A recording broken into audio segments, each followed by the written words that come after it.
Where do we go from here? Unfortunately, we go to new horizons and new victims. The nature of AIDS is especially insidious.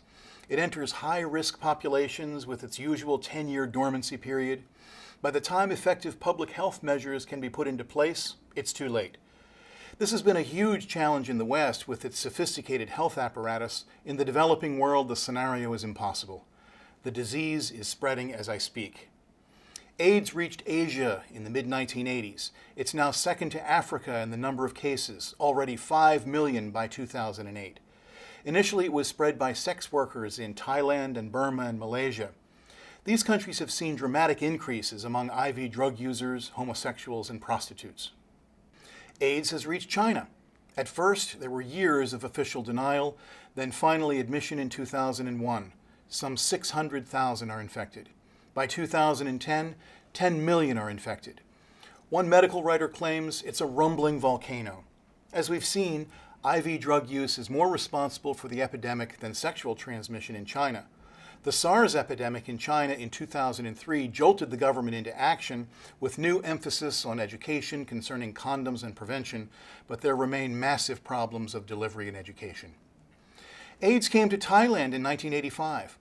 One province in northern Thailand reported that 15% of army recruits were HIV positive. Heroin use in prisons was rampant, guards were often dealers, and needle sharing common. In 1987, King Bhumibol granted amnesty to 37,000 prisoners, and newly freed, IV drug users' infection rate went from 2% to 40% in just 6 months. By 2007, almost half of IV drug users in Thailand were infected. The government responded to the AIDS crisis by providing free condoms and widespread government-sponsored education. Among sex workers, the program was effective, reducing the infection rate among sex workers by 90%. However, the government did not focus on addicts, and the disease still spread. AIDS has come to India. By 2005, some 5 million were infected.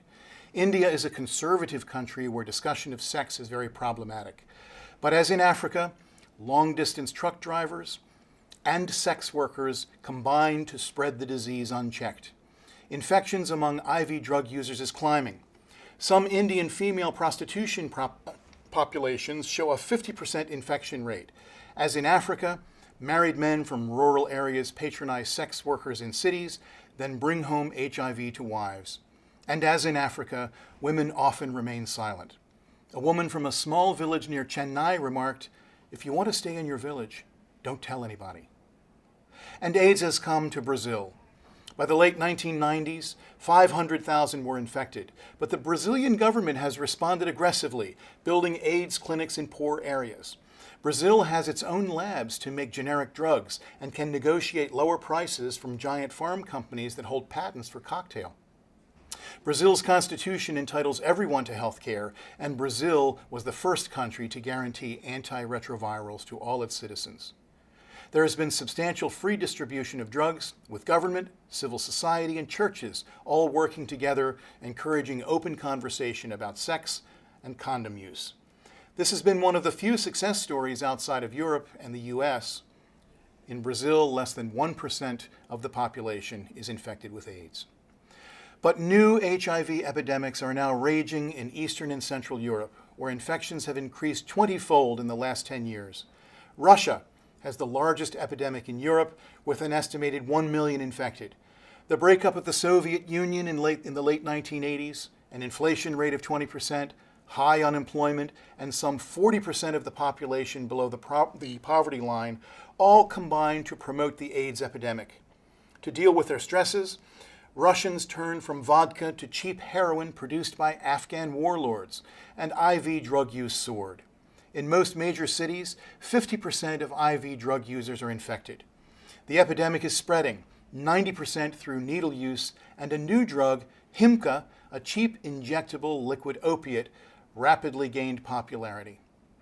AIDS is also spreading among heterosexuals.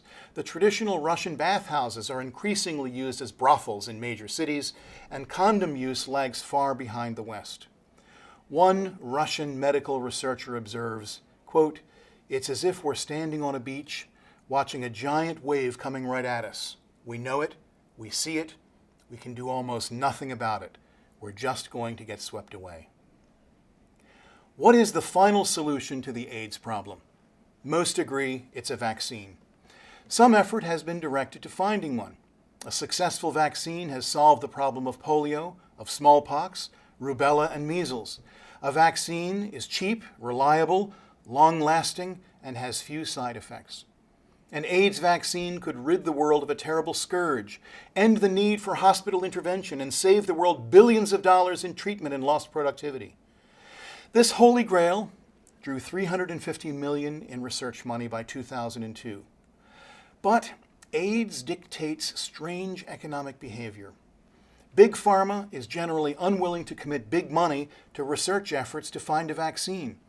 Countries with the greatest need are the least able to pay, and no Western nation has a high enough infection rate to justify mass inoculation. Oh, the irony. The status quo, treating new victims in the West with combination therapy, has proved profitable to drug companies. Where do we go from here? A vaccine is still elusive, and combination therapy is still too expensive for the developing world. Yet a vaccine is the only real answer. And so we return to the question we began with. What is the responsibility of the developed world to the developing world? Finding the answer will be difficult, expensive, and time-consuming. In the meantime, millions will die. In our 12 segments, we've just scratched the surface of the complexity of AIDS and its various reverberations. Much more information is available by consulting the rest of the course resources.